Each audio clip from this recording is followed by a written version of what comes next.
প্রিয় দর্শক, দীর্ঘ প্রতীক্ষার অবসান হয়েছে। অতঃপর বিএনপির নেতা মানে বিএনপির এখন যিনি অফিসিয়ালি ভারপ্রাপ্ত চেয়ারপারসন সেই তারেক রহমান সাহেব ব্রিটেন থেকে ইংল্যান্ড থেকে ঢাকায় এসেছেন। দেশের মাটিতে উনি পা রেখেছেন, আক্ষরিক অর্থেই মাটিতেই পা রেখেছেন।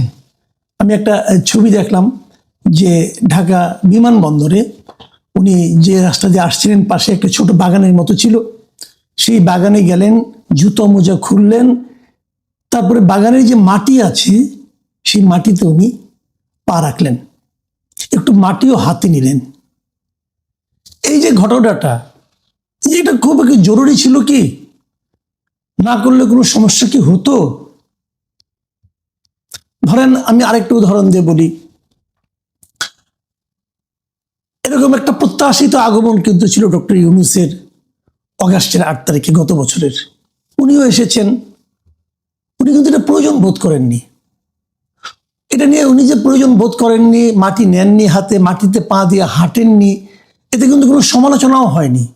তার কাছে আমাদের কাছে এ ধরনের কোনো প্রত্যাশাও ছিল না। উনি এসেছেন, এসে এয়ারপোর্টে বলেছেন আমার কথা শুনতে হবে। আমার ওই কথাটা না খুব ইন্টারেস্টিং মনে হয়েছিল, যে একজন লিডার উনি এসেই প্রথম বলতেছেন যে আমার কথা কিন্তু তোমাদেরকে শুনতে হবে। মানে এটি হলো কি সবচেয়ে বড় স্বৈরাচারী মনোভাব, যে আমার কথা শুনতে হবে। নেতার দৃষ্টিভঙ্গি হওয়া উচিত যে সবার কথা আমাকে শোনাতে হবে, তারপর সবার সঙ্গে বসে আমি সিদ্ধান্ত নেব। রাষ্ট্র পরিচালনা এটা ব্যক্তির কোনো ঘটনা নয়, একক ব্যক্তির কোনো সিদ্ধান্তে রাষ্ট্র পরিচালিত হয় না, এটা হয় একটা কালেকটিভ ডিসিশনের মাধ্যমে। প্রথম দিনে ওই কথাটা শোনার পরে, বিশ্বাস করেন ওই কথাটা শোনার পরে আমি ওনাকে নিয়ে কিন্তু খুব আশাবাদী ছিলাম। যখন উনি প্রথম বলেন যে আমার কথা সবাইকে শুনতে হবে, তখনই ওনার প্রতি আমার সেই আশাবাদ অর্ধেক কমে গেছিল। এই লোকটার চিন্তা ভাবনাই তো সরেজানি। তারপর যখন উনি ওনার কমিটি ক্যাবিনেট গঠন করলেন, তখন তো মোটামুটি আমি বুঝে গেছি যে কি হবে, কারণ এই লোকগুলোকে তো আমি চিনি, তাই না? যাই হোক, ওই প্রসঙ্গে আমি যাচ্ছি না।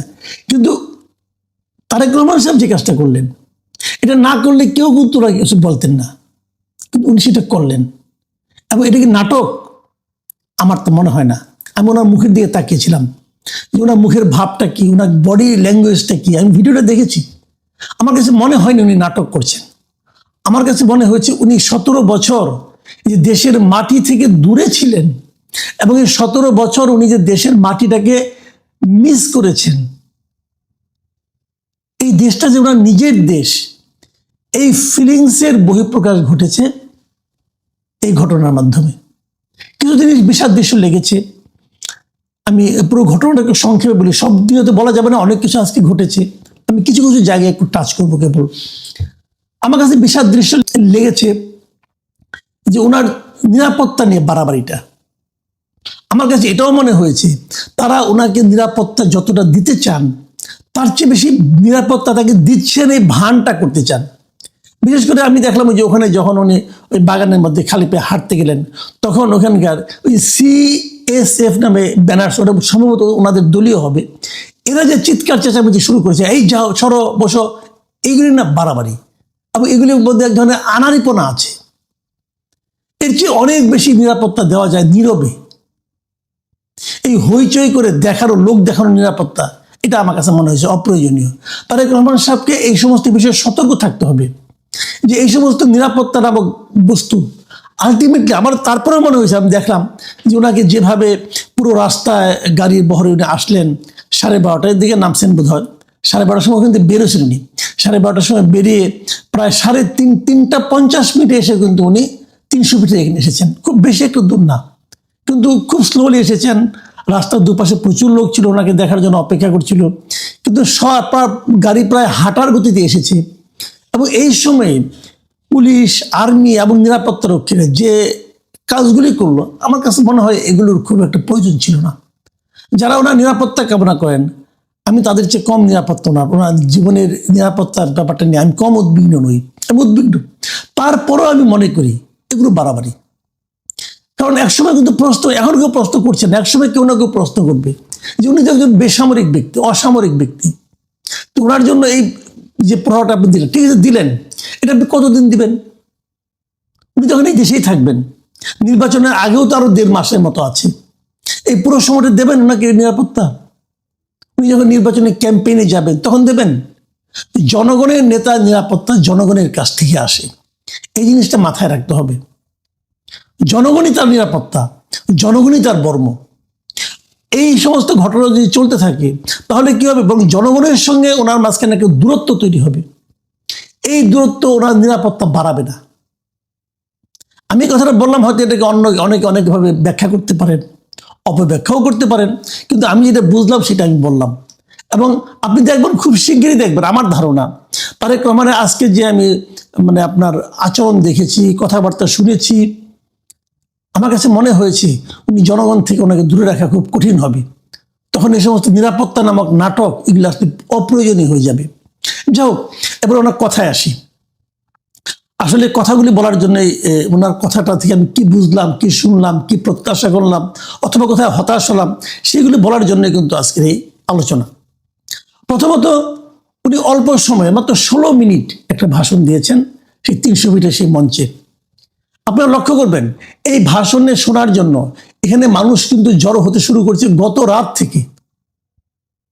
এই ঠান্ডা কনকনে হাওয়া, এবং আমার ধারণা গত রাতে বোধহয় এই বছরের মধ্যে সবচেয়ে বেশি ঠান্ডা ঢাকা শহরে পড়েছিল, এবং এটা একটা উন্মুক্ত জায়গা।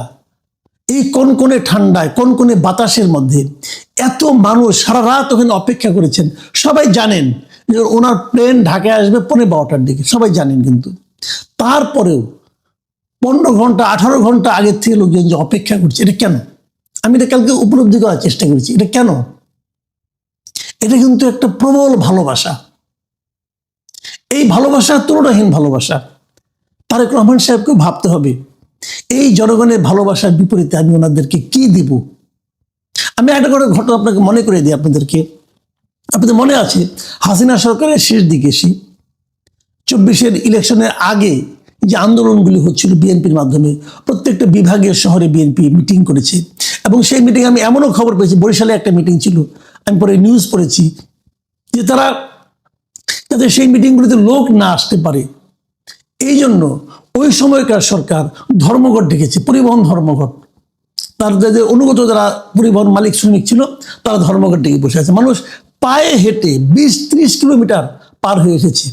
কোথাও কোথাও নৌকা ছিল না, নৌকা লঞ্চ ধর্মঘট ছিল বরিশাল এলাকায়। তারা সাঁতরে নদী পার হয়ে সেই সমাবেশগুলোতে এসেছে। এই যে আশাটা, এই আশাটা কেন ছিল? তারা একটা প্রত্যাশা নিয়ে এসেছিল যে একটা স্বৈরাচারী সরকারের বিরুদ্ধে তারা প্রতিবাদ করেছিল, একটা অসহনীয় অবস্থা থেকে তারা মুক্তি চেয়েছিল। সেই মুক্তির আকাঙ্ক্ষা নিয়ে তারা কিন্তু এসেছিল। তারপর সেখানে একটা জনসভা হয়েছে। জনসভা হওয়ার পর তারা আবার একই পদ্ধতিতে গেছে, বাড়ি যার যার বাড়িতে ফিরে গেছে। ফিরে যাওয়ার পর একবার কি ভেবেছেন তাদের মনে কি চিন্তাটা কাজ করেছে? তারা কিন্তু ভেবেছে, এই যে কষ্ট করে যাচ্ছি আমরা বোধহয় অনেক কিছু পাবো। তারপর তারা কি পেয়েছে? তারা কি কোনো দিক নির্দেশনা পেয়েছিল? না, তাও পায়নি। এই একই ঘটনা কিন্তু আমি এখানেও আশঙ্কা করি। এই যে মানুষ এসেছে তারেক রহমানকে দেখার জন্য, তারেক রহমানের কথা একটু শোনার জন্য, এটা কেন?